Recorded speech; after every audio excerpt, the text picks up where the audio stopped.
Welcome to the channel and welcome to today's run through of all the latest Manchester United news and transfer updates, keeping you right up to date with everything. I'm Jamie. Before we get into it, smash a like on the video. Got loads to go through today. Personal terms agreed with Liam Delap as we wait for his decision. Romano confirms interest in Mbeumo. Alternative number 10's linked and some exit news to run through. So let's jump straight into it. Let's kick off with the Liam Delap news, because obviously we know we're in a position where we need a striker. That is one of our primary positions that we want to strengthen this transfer window, amongst others. It's been reported, obviously, we've been linked with every Tom, Dick and Harry up front. It's kind of boiled down to, at the moment, Liam Delap, who's always been seen as our kind of number one target for the striker position, and then Victor Gyökeres. We're still waiting on decisions on both, reading between the lines from the news. But regarding Liam Delap, Rob Dawson said that Manchester United have agreed personal terms with Liam Delap's agents and have informed Ipswich of their intention to pay the £30 million release clause. United are now awaiting Delap's final decision. So there's believed to be he's going to make a decision at some point in time this week. Where that leaves, if he doesn't decide to come to United, who knows? I think Romano was saying that Gyökeres might still be on the table as well. Mateta is seen as an alternative, but we need to kind of see how it kind of plays out and what the decision was made, because it's been reported for a while that our top two targets are Matheus Cunha, who we've had the here we go for already, and Liam Delap. But we need to wait and see if we can get that kind of deal over the line. But according to Rob Dawson, personal terms have been agreed. We've spoken to Ipswich to tell them we're happy to pay the £30 million release clause. We're just waiting for Liam Delap to make his kind of choice. Rob Dawson also went on to say that the outline of personal terms have also been agreed with his reps, and the deal could move quickly once he makes a decision on his future. So that's kind of good. At least we've tried. If he decides to go somewhere else because of Champions League football or whatever, we've only got ourselves to blame for that, with the inept season and obviously the inept performance in the final. But, you know, it is what it is, and we'll just have to wait and kind of see how that kind of develops as well. And we'll run through the rest of the news, and I'll give a summary of what potentially United could be lining up as well when we go through the rest of the kind of news. On that though, Chris Wheeler on Liam Delap said that Chelsea have edged ahead of Manchester United in the race for Liam Delap. So, you know, we need to keep an eye on this one. Could be that non-Champions League football is a deciding factor where that leaves us. Again, we'll go through the rest of the transfer news in a second, and then I'll give like a bit of a summary of where we're kind of at with things. Now, Rob Dawson also said, though, that Manchester United are attempting to act quickly in the transfer market. That's good. We know we're normally slow and, you know, doing things last minute and at the end of the transfer window and stuff. And that might still happen because there will be opportunities. We might get an offer for a player that kind of forces us to say, well, actually, maybe we should accept that and we can do something else. But the main kind of priority targets we are trying to get done as quickly as possible, because we want to get players in for the pre-season, because Amram's already stressed the importance of this summer, because there's no European football, no World Cup or anything like that as well. This is the summer where he wants to make the most moves and get the majority of the, you know, top signings and or big signings in, so that he's got time to train them, and you know, that we do know this is an important kind of window for us as well. Plus, you know, we need to start climbing the table, finishing 15th in the league, and we know we need attackers as well. But yeah, good that we want to try and get quick deals done, but the market will dictate that, I think. But all signs are, you know, already got the here we go for Cunha, and the transfer window hasn't even opened yet, and that's impressive in itself for United, who are, you know, notoriously late at doing deals and slow at doing deals as well. Now, another player that we've been heavily linked with recently is Mbeumo. So Manchester United are pursuing an interest in Bryan Mbeumo. Now that came from Chris Wheeler, who's a good source, saying that their interest in Mbeumo is genuine.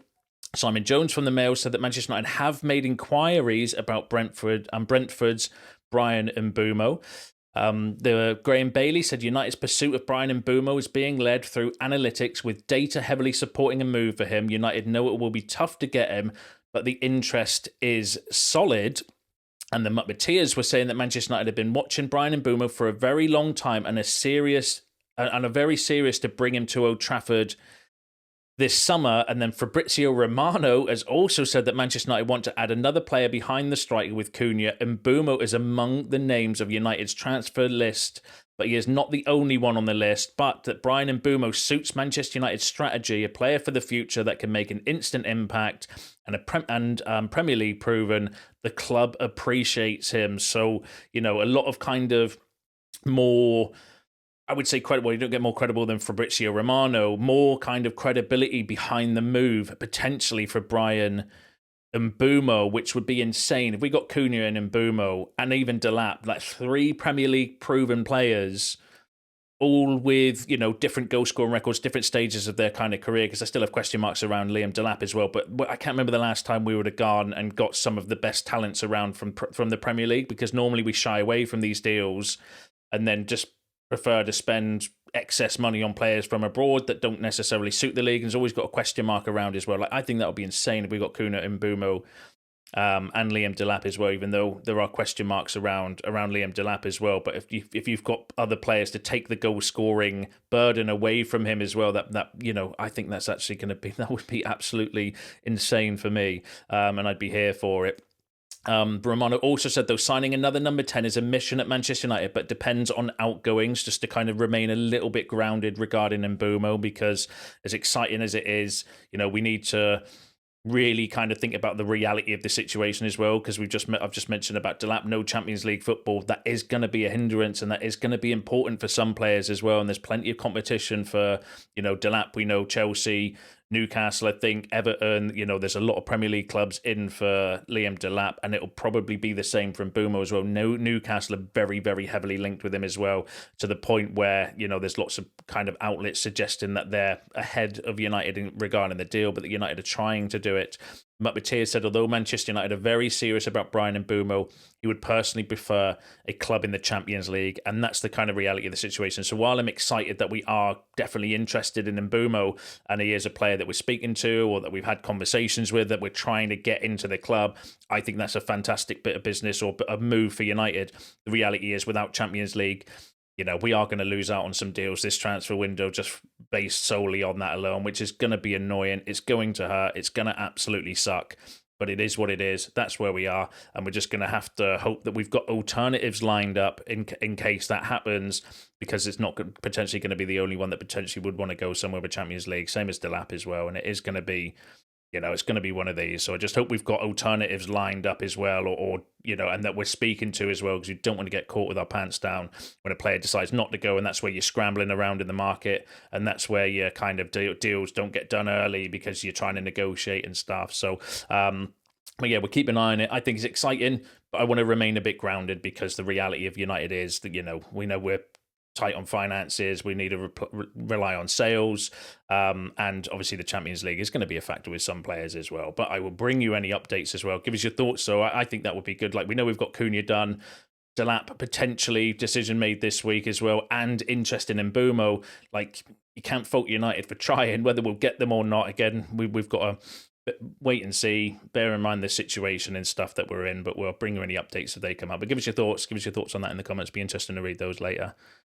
Now, in terms of alternatives, the club believe Mbeumo's versatility could make him a viable addition to Amorim's squad. They are also considering Rayan Cherki for the position, who would cost half Bryan's price. And that came from Graham Bailey. Now, Graham Bailey can be a little bit hit and miss as well. And I was thinking before, I wonder if, because we know Garnacho's going to be going and we're selling Rashford, and Alvaro, there's an update on him as well, which is going to give us a little bit of a boost to the kind of budget and stuff. I wonder if United are pursuing, if we've got the money for Dilap and Cunha, we know we've got the funds for those two anyway. That's why we're pushing so hard to get those two done straight away as soon as we can. And then maybe the money for Mbeumo is reliant on Garnacho going, for example. What if we don't get Mbeumo, but then you've got the money then to go for Gyökeres and then Cherki as an alternative, because they work out roughly around the same sort of price. It's 30 million for Liam Delap, it's less than that for Cherki, and it's going to be about 50 to 60 million pound for Mbeumo, which is going to be about 50 to 60 million pound for Gyökeres. So in terms of monetary value, it's the same amount we would probably be spending, give or take. It's not going to be exact, but it'll be roughly the same amount that we would pay for Dilap, Mbeumo and Cunha as it would for Cunha, Gyökeres and Cherki. So that's an alternative kind of option, and that's what I kind of think about the situation. Like, maybe they are looking at it that these are the front three. We want Premier League proven players, but if we don't get them because of Champions League, can we then maybe spend the same amount of money or thereabouts and get Gyökeres and Cherki? And we will all have different opinions on who's right or wrong there, and I am sure you will get involved in the comments and let me know, out of those three, Cunha, Gyökeres and Cherki, or Cunha, Dilap and Mbeumo. There's your kind of options, which would cost roughly around the same sort of fees. So get involved. Let me know which one you'd prefer. Now, another player, though, for the 10 position, Rob Dawson was saying that Manchester United are also interested in Crystal Palace's Eze, who could, again, potentially be a backup or an alternative option should we not go for Mbeumo, because it does seem like we're looking for players. They're all around the same age, all around the same, obviously playing the similar position as well, and playing that kind of inside 10 and Premier League proven and stuff. So it does seem that's the way they're kind of going down as well, which I'm all for. I think it is about time we went back to signing players that we know that can handle Premier League football, at least, because sometimes the risk is bringing players from overseas. It's as soon as they start playing Premier League, they're like, well, hold on, this is a different pace, a different environment, different physicality, and it takes them a while to kind of develop and learn and get used to the kind of pace. And we don't have that sort of time next season, because Amorim's going to be under massive pressure to win some of the first few games. Obviously not every game, but he's going to be under massive pressure, and I don't think we have the time to necessarily bed in some players from overseas. So if you are going for Premier League proven players, then I think that's a good idea for me personally, but I'm sure you'll have your own opinions and thoughts on that in the comments. And then Marcus Rashford will return to United after loan to Villa, will be available for £40 million. He will assess all options ahead of the summer. That came from Fabrizio Romano confirming that Rashford is set to return to United from his loan. Going to be available for around £40 million, and he's going to assess his options in the summer as well. So hopefully we can get some sort of deal done regarding that. Rob Dawson, though, said that Marcus Rashford is keen to move to Barcelona if they firm up tentative interest expressed in the January window. So Marcus Rashford potentially still wanting to go to Barcelona, but whether Barcelona are going to want Rashford, again, that's a question mark that remains to be seen. We need to keep an eye on that one as well and see how that kind of plays out. I think this is going to drag on. I don't think Marcus is going to be in a particular rush to want to leave and want to move, and I can see this one being a bit of a saga in the summer, but it depends on other clubs. If other clubs move quickly, then I think we can get a quick deal, but it's just, are they going to want to do that, or are they going to want to drag this out as well? But we'll keep an eye on that one for you. And then the final story is regarding Alvaro. So Real Madrid are very close to completing the signing of Alvaro Carreras. He will cost the club €50 million. Now, that's important because we've got a 40% sell-on clause.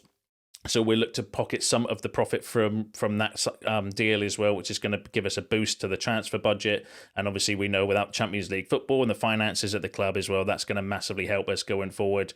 And that will be that's money you could use on a goalkeeper, for example. Although with the goalkeeper situation, we are looking to, it's a sell to buy situation, or could go towards a midfielder as well, because I'm waiting for the news to kind of pick up around the midfield as well. I do think that's an area of concern as well. We need some kind of pace and physicality in midfield as well, but we'll bring you any updates when they come out as well. So there was just a quick run through of all the latest Manchester United news and transfer news. Give us your thoughts and opinions in the comments below. I'll be interested to read those later. Don't forget to smash a like on the video on your way out. Subscribe to the channel if you are new. See you in the next one.